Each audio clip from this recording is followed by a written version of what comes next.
नमस्कार, स्वागत है आपका अक्षर दुनिया वेब टीवी के स्पेशल सेगमेंट राजनीति की गलियारों से में। और आज इस सेगमेंट में हम आपकी मुलाकात कराने वाले हैं जतारा विधानसभा से प्रबल दावेदार सीताशरण सूर्यवंशी से। इन्होंने क्षेत्र में काफी लंबे अरसे से जनता के लिए बहुत सारे काम किए हैं और इस बार विधानसभा चुनाव में अपने दावेदारी पेश करने की जुगत में लगे हुए हैं।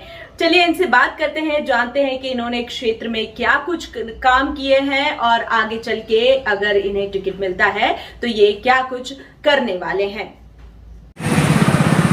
राजनीति के गलियारों में आप सभी का बहुत स्वागत है। हमारे साथ इस समय मौजूद है सीताशरण सूर्यवंशी, जतारा विधानसभा के से दावेदारी कर रहे हैं। सर, चैनल में बहुत बहुत स्वागत है। आपके चैनल वेब सीरीज और अक्षर दुनिया चैनल को साधुवाद और धन्यवाद देता हूँ। आगे बताएं। सर, किस वजह से आपने चुनाव लड़ने का मन बनाया है जतारा विधानसभा? मैं सीताशरण सूर्यवंशी विधानसभा 44 जतारा से सुरक्षित सीट से, मेरा जो मन जो अभी तक मैंने देखा है उस बुंदेलखंड के हृदय जिला टीकमगढ़ और जतारा को, तो वहाँ की जो दयनीय स्थिति को, जल, स्वास्थ्य और शिक्षा को और वहाँ के पलायन को अपन ने देखा है कि वहाँ की जनता कि दिल्ली बम्बई भाग रही है। ज़मीन भी है लेकिन सिंचित नहीं है। अगर ज़मीन है तो उस ज़मीन में किसी भी प्रकार का ऐसा कोई अपने बच्चों के लिए, अपने परिवार के लिए, अपने घर के लिए ऐसा कोई दो निवाले की व्यवस्था नहीं कर पा रहे हैं। इसलिए वहाँ पलायन हो रहा है।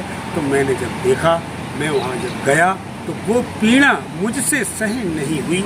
इसलिए वहाँ की जनता की सेवा करने के लिए मैं आतुर हूँ और बहुत उतावला हूँ कि इस जनता की सेवा में कैसे करूँ। किस तरह का प्लान है जतारा विधानसभा के लिए आपके पास, जो विकास हो जतारा? हाँ, जतारा विधानसभा में जो मेरा प्लान है कि मैं चाहता हूँ कि 230 विधानसभाओं में एक अलग उस विधानसभा का खाका हो, और ऐसा खाका हो कि जैसे जहाँ बंजर है ज़मीन, जहाँ ज़मीन इस तरीके की है कि वहाँ असिंचित है, तो वहाँ की मिट्टी का मैं परीक्षण करा करके वहाँ कुछ ऐसे प्लांटेशन या आधा एकड़ या एक बीघे में वहाँ जैसे सागौन है और फ्रूट के जो पेड़ पौधे हैं, उन पेड़ पौधों को मैं लगाने का प्रयास करूं कि जिसमें उनके बच्चों को और उनके परिवार का भरण पोषण हो सके। किस तरह से बेरोजगारी दूर करने का प्रयास करेंगे? वहाँ पर जो पलायन रोकने का और बेरोजगारी को रोजगार में बदलने का ज़बरदस्त जो हमारा प्लान है कि वहाँ पर अपन प्लांटेशन सरकार के द्वारा, अन्य निधियों के द्वारा, सरकार की जो मंशा है कि बेकारी, बेरोजगारी, गरीबी को दूर करने के जो प्लानेट हैं, अभी से प्रोजेक्ट कांग्रेस के हमारे हाईकमान के माननीय कमलनाथ जी के निर्देशन में, और उन्होंने जो कमेटियां और जो संगठन बनाए हैं, उन संगठनों के माध्यम से कि महिला को 1500 रुपये देने का और 500 रुपये गैस सिलेंडर का और 100 यूनिट बिजली का और 200 यूनिट में हाफ। अभी इसमें और भी कुछ धमाका होने वाला है जनता के लिए, वो अभी कुछ समय में या कुछ थोड़े समय में आप सबको मीडिया के माध्यम से अवगत करा दिया जाएगा। चुनाव की तैयारी किस तरह से करते हैं? चुनाव की तैयारी जनता के आशीर्वाद से, जनता मन बना चुकी है कि हमें सत्ता परिवर्तन करना है। इसलिए करना है कि महंगाई पर कोई बात कर नहीं रहा है, बेकारी पर कोई बात कर नहीं रहा है कि महंगाई, बेकारी, बेरोजगारी जैसे इतनी बड़ी बात है कि हमारे भारत के प्रधानमंत्री महोदय भोपाल में अभी पधारे हैं।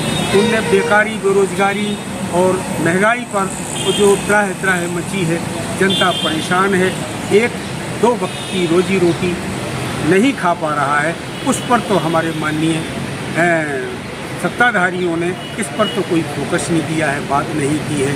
और ट्रेनें चला दी है, ट्रेनें तो पहले भी चल रही थी, उसका एक ट्रेन का वंदे भारत का 700 से 800 रुपये किराया है। अरे गरीब के पास दाल रोटी खाने को तो है नहीं है, वो 700-800 रुपये का टिकट लेकर के सफ़र करेगा। पहले से भी ट्रेनें चल रही हैं, तो ये ट्रेनों से और चीते आने से बेकारी और बेरोजगारी दूर नहीं होगी। जनता को दाल और रोटी चाहिए, वो कांग्रेस करने जा रही है। जतारा की जनता के लिए क्या संदेश है? जतारा की जनता के लिए ये संदेश है कि जतारा की जनता अगर कांग्रेस को और हमारे माननीय कमलनाथ जी को और हमारे हाई कमान के समस्त पदाधिकारियों को अगर आशीर्वाद देती है, तो हम और हमारी कांग्रेस जो करने वाली है जनता के लिए कि हर साल ढेर सारी नौकरियां देती थी। 4000 बैचलर ऑफ इंजीनियर 4000 हमारे बच्चे मध्य प्रदेश में निकलते हैं। 1000 भी बीजेपी की सरकार के लोग नुमाइंदे, उनको 1000 नौकरियां नहीं दे पाई हैं, और जो अस्थायी थे उनको भी स्थायी नहीं कर पाई हैं। वो हम ये पूर्ण रूपेण कांग्रेस की सरकार आने के बाद इन सबको खुश करेंगे। और नौकरियां पहले भी देते थे, हर साल नौकरियां देते थे। इनने 18 साढ़े 18 साल में कोई नौकरियां तो छोड़ो आप, माँ बाप और ज़मीनें भी बेच करके व्यापम से लेके पोषण आहार नाना प्रकार के घोटाले हुए हैं कि जो जनता से कोई उजागर, जनता से कोई बचे नहीं है। आपके हमारे सामने पूरे भ्रष्टाचार सब उजागर है। तो दर्शकों, ये थे हमारे साथ सीतासरन सूर्यवंशी जी, जतारा विधानसभा से दावेदारी कर रहे हैं। मुझे दीजिए इजाज़त फिर किसी नए मेहमान के साथ। भोपाल की ताज़ा खबरों के लिए हमारे YouTube चैनल को लाइक करें और सब्सक्राइब करें। धन्यवाद।